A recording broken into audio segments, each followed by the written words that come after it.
for Blues Talking, and a special anniversary, we've got a special guest. I'm not quite sure we'll describe him as a cigar box guitar player, or the editor-in-chief of Reach PLC, which produces their online facility, Birmingham Live and Birmingham Post and Birmingham Mail, and certainly Mercury, the most important media around the city. So please give Henry's Blues House welcome to Marc Reeves. Is that a bad thing? What is your current playlist, Marc? Oh gosh, it's constantly changing. So today I was working at home, so I had an old John Lee Hooker album on, and I played Nick Cave, which I'm listening to a lot. And I sort of came across the Distinction Trucks band a while ago that I sort of like. They're quite soft, but they're quite good. But I'm constantly exploring. I'm constantly trying to find new stuff, new old stuff. Yeah. Does the band figure in there somewhere? Which band? The band. The band. Yes. Yeah. I'm very impressed by that. So, when you first heard music, what sort of age were you when you consciously listened to music first time? 4, 5-ish, maybe 6-ish. And what was your first music you encountered? My dad's Jose Feliciano album. Through friends and the elder brothers of friends, I think my introduction to the blues was probably similar to a lot of other people, where you discover it in reverse, because you discover Led Zeppelin and you discover Black Sabbath. And then you realise via those bands that there's someone called Willie Dixon, and then there's someone called B.B. King or Bessie Smith who sits behind it. And so you sort of start retracing the steps. And I'm still retracing the steps and finding little pearls here and there that I think are amazing to tell me why, you know, what the origins are of the music that I loved in the late 70s and 80s and beyond. John Lee Hooker's a very good record point, isn't he? Do you go back further to the Mississippi stuff, the early rural stuff? Yes, one of the first cassettes I had was a Robert Johnson best of. I was going to say maybe that's the ABC of blues, but it isn't, because it's so complete. You know, every song is so complete. Of the 27 songs, was it? And to listen to those raw made that connection all the way through about where that music came from. And I always like to track back and refer back to that kind of stuff. I'm still learning. I couldn't recite a load of old blues names, the likes of which you always regale us with, Jim. But I'm taking notes and I'm following them back down the track and listen to it. So I remember hearing somewhere that you actually met Buddy Guy. I did, yes. Yeah, it was a few years back. I mean, in recent years, I've been digging back into my old records and sort of reacquainting myself with so many of these artists, Buddy being one of them. And we decided to take a break into to Chicago, and we decided to start in Chicago, go down to Memphis on the night train, and then go on down to New Orleans. So it was a big music tour. It was one of my big birthdays, so I got to choose for a change where we went. And completely jet lagged. We just landed that day, but we booked into Buddy Guy's club, and just went along to see randomly who was there, not expecting to see him at all, because he only plays in sort of Januaries, I think. He does a sort of a 2-week set every January, and we were much later in the year. Feeling slightly sort of dazed and confused as you are with jet lag, sat through a couple of acts which were amazing, but then decided we really had to go. So before the end of the third set, and as we were leaving, I saw they were selling some records, and said to the guy behind the counter, "I'll take the Still Got the Blues album that was that Buddy brought out. It was in that year," and handed over my $20, whatever it was, and the guy said, "Oh, if you want the man to sign it, he's right there behind you." And I started getting really jelly legs at that point.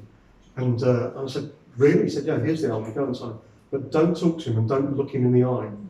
And I thought, that's fine, that's fine. So I went over, where the coolest old dude I've ever seen in my life was there, literally, and unless I'm making this up because I was jet lagged and hallucinating, with two gorgeous women on his arms, handed in the album, he signed it and gave me a look that said, "Now fuck off." So I very duly fucked off and really enjoyed the moment.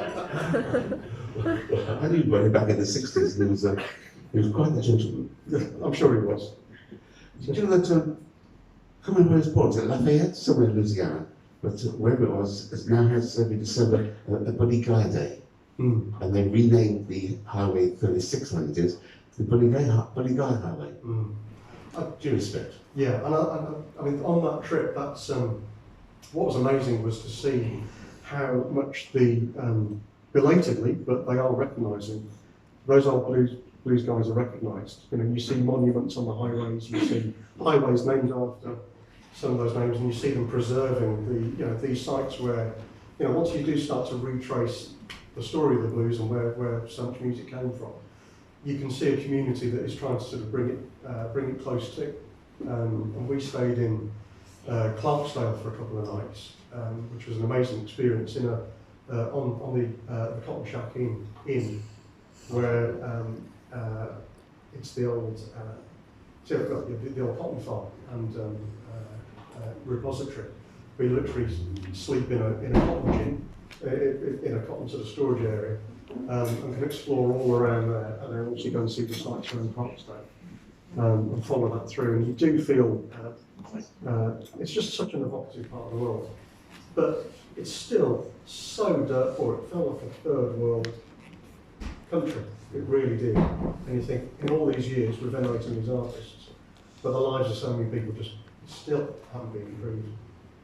As far as Mississippi is such an important town, it produces so many great players. So what was Clarksdale like now? Are there any proper museums to them, or any old bars, or speakeasies? Yeah, there are. There's a couple of juke joints out of town we didn't get a chance to go to, but in town they say you can usually find a band on each night, and we did. A Mississippi folk blues band were on, just jamming away. And there are a couple of clubs that have quite a bit of notoriety. They do attract some of the bigger artists, and they're trying desperately to recreate that buzz, because it's such a dirt poor part of the world. They need that economic injection, and it seems that they are now getting their dues. Before we move on to Memphis, which is, I've never been there, it's very fascinating to me. Can you go back to Chicago and tell me about what sort of audience were in Buddy Guy's Club? What sort of audience profile would you say there was?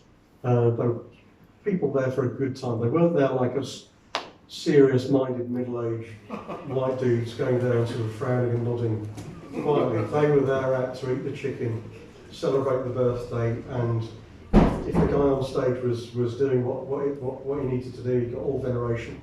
If he wasn't, they turned their backs and carried on chatting. And I thought that was an amazing atmosphere. And it's clearly just the place where you go to do that. You don't give you don't go and worship your musicians. And I think that was fantastic. Was mainly a black audience? Yes. That's interesting, isn't it? Yeah. It's when I used to tour the old blues guys through Europe, they always used to complain that black folk in America didn't listen to their music. And it's great to hear it's coming out again. So Memphis, Tennessee, B.B. King territory, Sam Phillips territory. Sam Phillips, yeah. Stax was closed, so we went to Sun Studios instead, which is private. Is that right? Expose yourself, young man. Sun Records. So Sam Phillips. Lovely. Cool. I was never a massive Elvis aficionado. I mean, you listen to that early stuff, that's incredible. But that was another era altogether. I remember when one of the only times I ever saw my mum cry was the day Elvis died, and then I sort of decided I wanted to know what this guy was about. I was never massively into it. And you go to Sun Studios, and you've got to say, the Americans do nostalgia like nobody else. I mean, it was like you were visiting a holy place. Sun Studios, but also Graceland itself, which we went to as well. But Sun Studios was something else. To see the actual recording equipment, and the piano were the $1 million quartet, went around, and the microphone standing there in the old garage that was the studio. And you do start to tune in. You get a bit mystical about it, and then they sell you loads of t-shirts and you see what this is really about. So, do they play music to you there? Yeah, there's a whole soundtrack going on. From Howling Wolf, who was the first artist I think that Sam Phillips really recorded. And I think Sam Phillips started almost as one of these guys who would tour around the fields and collecting folk songs, and then he decided he could go and turn this into a bit of a business, and then all of a sudden this little speck of a white cretin called Elvis turned up and started to sing, and then it went bonkers from there. It actually didn't quite turn up, but Sam Phillips made a lot of money out of race records, black artists like Dr. Ross and Wolf and Co. And he produced people like B.B. King from which released to modern records before he had his own label. And Ike Turner as well. Sorry? Ike Turner as well. That's right, yeah. Load of great names recorded. And then decided he wanted to find a white artist who sounded black. Yes. And that was Elvis. But apparently, I mean, the story that we were told, and of course, therefore it's probably wrong, but was that Elvis kept on coming in and left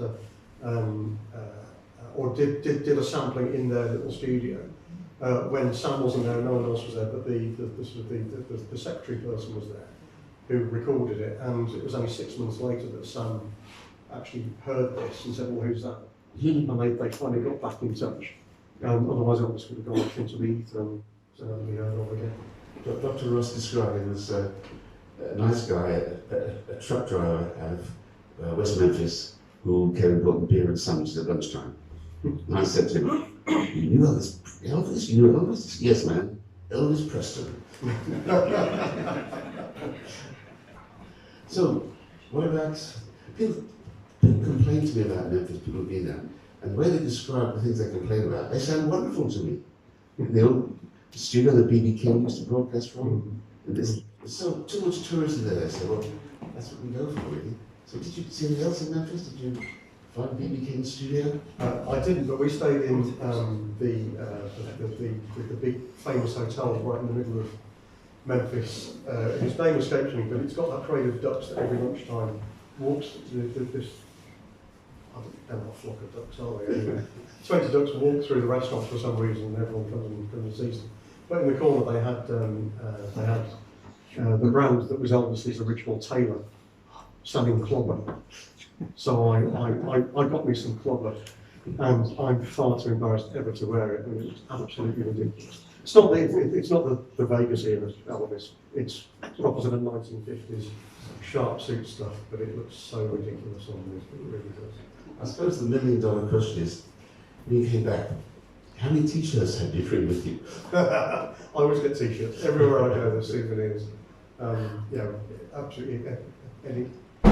Anywhere I go, we visited Third Man Records in Nashville, which is Jack White's studio, where he's done some amazing direct-to-acetate recordings that I picked up, which are amazing experiments in recording.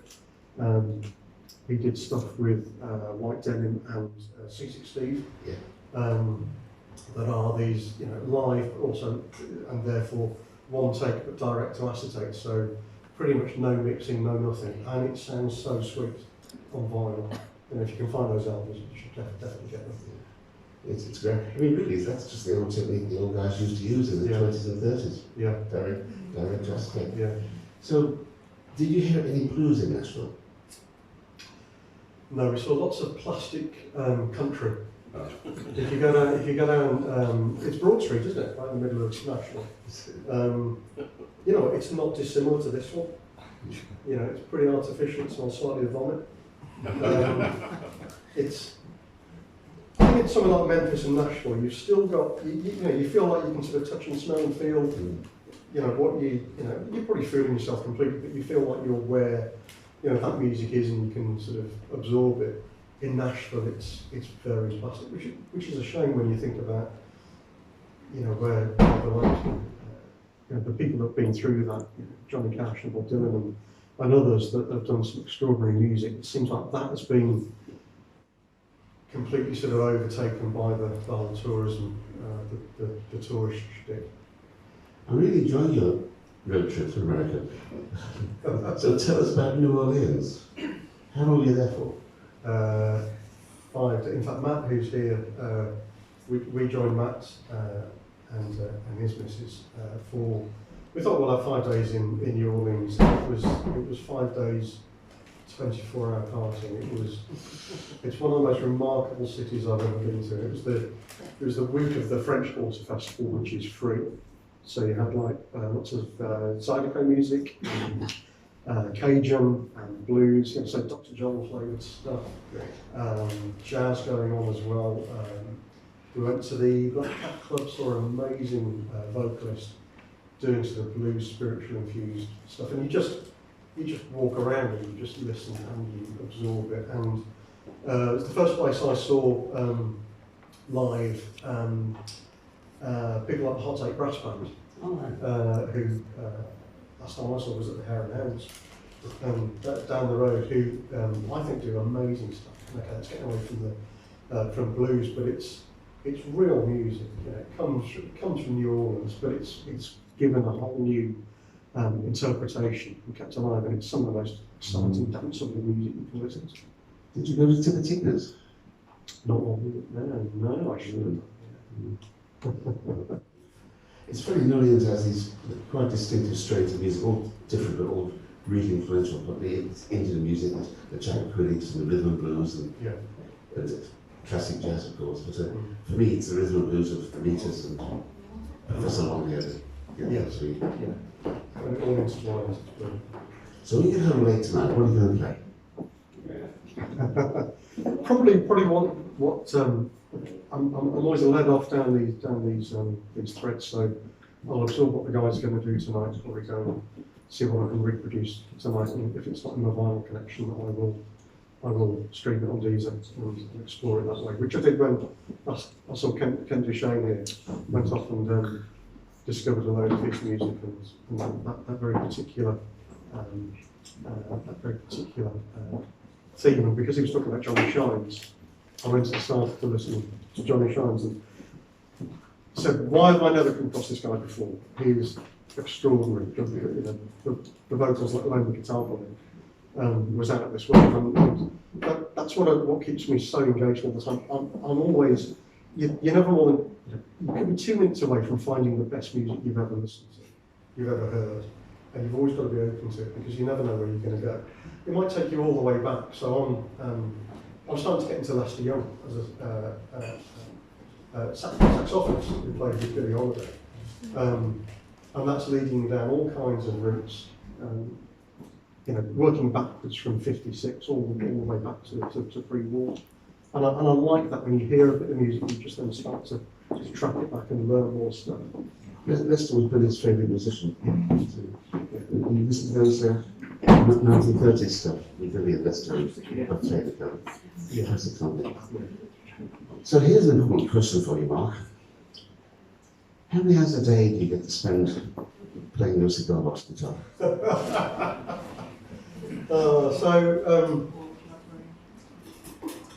So my wife asked me last year what I wanted for Christmas, and thanks to Jim, he told me about Chicken Bone John of Spelling or Bearwood of these parts. I looked it up and thought, oh, you can get a kit for 55 quid. So I said to Claire, I'll have that. She said, you'll never play it. So I took that as a challenge. So I made it and I started to play it, and I made a sound that wasn't a million miles away from the sound that I loved. I mean, it was clean crap. It was awful. But to my ears, to see these knobbly fingers make a sound that is rooted in that music that I've grown up loving for so long, it's been absolutely amazing. So at least once a week I'll have a good noodle on it for 2 or 3 hours and realise that I'm probably not going to make it onto this stage anytime soon, but just loving it. So this is great talking about blues, and I would like to listen to your music at home. So I can come back to the band. I really had it in my brain that you're a fan of Lee Vaughan and Robbie Robertson and Richard Manuel and Danko. That might be another fat beard bull rumming that you're talking about, but the band are amongst those artists who, I don't know whether anyone else gets this, as you're growing up or you're listening to music, there'll be gaps in the music that you've been listening to, because you might be obsessed about one or two or three particular bands or genres, and therefore you might have a 10-year gap or a 20-year gap in your musical knowledge, and the band and Neil Young and Crazy Horse sort of sit in that. I sort of never quite sort of understood them as I was getting into probably more British music, and then Neil Young washed over me about 10, 15 years ago. I thought, why have I not really tuned into this? And then when you understand, when the weight gets you into the Big Pink, and you then listen to that album, and you think these guys were so onto something with this, and then right through to the last waltz. Yeah, I think we often look beyond that as well. The Lee Van Helm stuff he did, he went to live in Woodstock, and in the studio there, he produced with country, but really classic stuff. Yeah. Marc Reeves, any questions for Marc Reeves? I always ask, what was the first thing that inspired you to play, to sing, to write, any of it? Gosh, the very first memory that you can think of that made you interested in music. Oh gosh.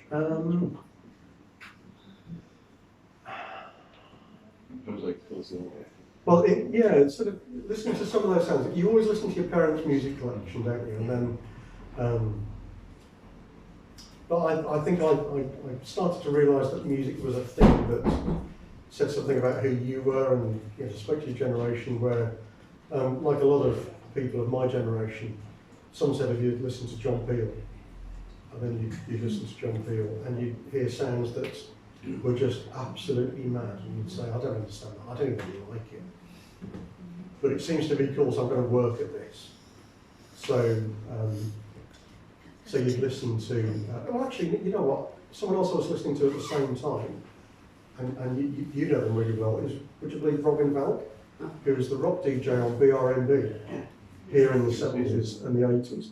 Still looking around, interviewed you fairly recently, interviewed John Mostyn, who's another great musical impresario recently, and is still sort of retelling the story about Brum's musical heritage. But I used to listen to Robin Valk, late 70s, early 80s, and for instance, he played UB40's King until it wore out, before anyone was playing UB40.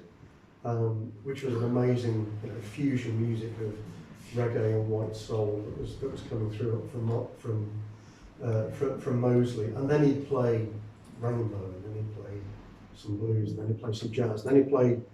I'm sure he played Half a Mile Symphony at some point, and you'd just say, look, let's not pigeonhole what music is too much, because you never, like I said, you never know what you're going to hear next that's going to take you into a completely different space. So actually, don't tell him I said this, but I'd probably put Robin Valk as a curator and a player of music that got me into it. He was pleased to hear that. We've got time for one more question. What do you think of the music scene nowadays? I said, what do you think of the music scene nowadays? Yeah, I was trying to think of the command. So do you mean the Birmingham one, or just generally? Yeah, the ground here. So is he dead or is he alive? I was just talking to some friends about that, and it's and I remember sort of bouncing around Birmingham years ago, probably for another conversation. But I used to work with the infamous John Tully and Dave Crooks, really, in a bit of music promotion and other stuff in the 80s. Because they were drinking buddies of my mum. Drinking they were good at. Oh God, they were. And a lot of other stuff that gives you dizzy spells as well. But of course they were, they had two main businesses. One was they owned all the fly posting in Birmingham. So if you had to put a band on, you had to shift some cash towards John and Dave Crooks. in order to get publicity for your gig. And they also promoted bands and put on gigs around town. And at that time you had the Barrelog, and you had Edwards, you had Barbarellas, you had the Golden Eagle, you had so many that it seemed to be like a natural ecosystem that I sometimes think, well, maybe I'm just too old, I don't know about these things, because I shouldn't, you know, when you get into your 50s, you should be banned from listening to new music and all the rest, because that's got to belong to... Here. Yeah. No. It's got to belong to someone else, but genuinely, I think to your point, I don't think the ecosystem is quite there in the way it was, and I hope I'm not just being that dewy-eyed nostalgist saying it was always better in my day, but it just seems that whatever it is that takes a city to support new talent coming through, or people just to enjoy music and for musicians to get paid gigs and all the rest, doesn't quite sit here. I'm glad you decided after a 50-year hiatus to bring this place back. Please don't leave it as long next time, just because I think you're doing a great service. I've been once for 50 years, I'm sorry. Any more? Yeah. What do you think of the current live venues that play music in Birmingham, like the Flapper closing? Do you think that there's a possibility of more venues opening up to blues and rock and roll music scene, or do you think that's it now? I don't know, it was a shame when the Flapper closed, because that about 3 stays of execution, didn't it? That was, last time I was there, I thought this is what it was like 30 years ago. Don't stand on the same spot too long, because you're never going to lift your feet from the floor if you're not careful. And there was something about the sound in that place as well that was just complete. So it's a great shame that it's gone. I think the opportunity for those kinds of places to sort of organically, accidentally get created has probably gone, and therefore there needs to be a bit more of a conscious effort to try to create it. So Jim knows the people behind Home of Metal, clearly. They're talking about, and I've been involved in a few conversations about, Home of Metal was a temporary exhibition that was extraordinary. What's its legacy? And maybe part of its legacy needs to be, at least part of it needs to be a venue where you can try to encourage music, without putting a metal label on it or whatever, just to encourage that music to come back. But we probably need to be deliberate about it. And also, I think the city, in terms of the council, needs to be more robust with the kinds of developers who are coming and buying up places like the Flapper and Firkin, or buying up half of Digbeth, to say, you need to be able to you need to be putting stuff back into this city as well. And some of the developers I speak to, they're sort of getting that. They realise that there's only so far you can go with those big glass and concrete plastic towns. People want to live in Birmingham because it's got a bit of grit. That reputation that the Peaky Blinders brand is taking around the world, and Black Sabbath are taking around the world.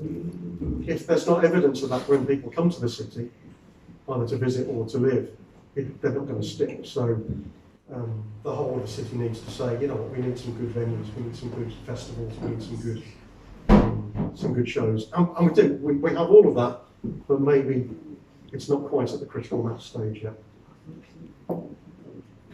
Well, let's say thank you very much to Marc Reeves for giving us an insight into his musical background. Marc Reeves.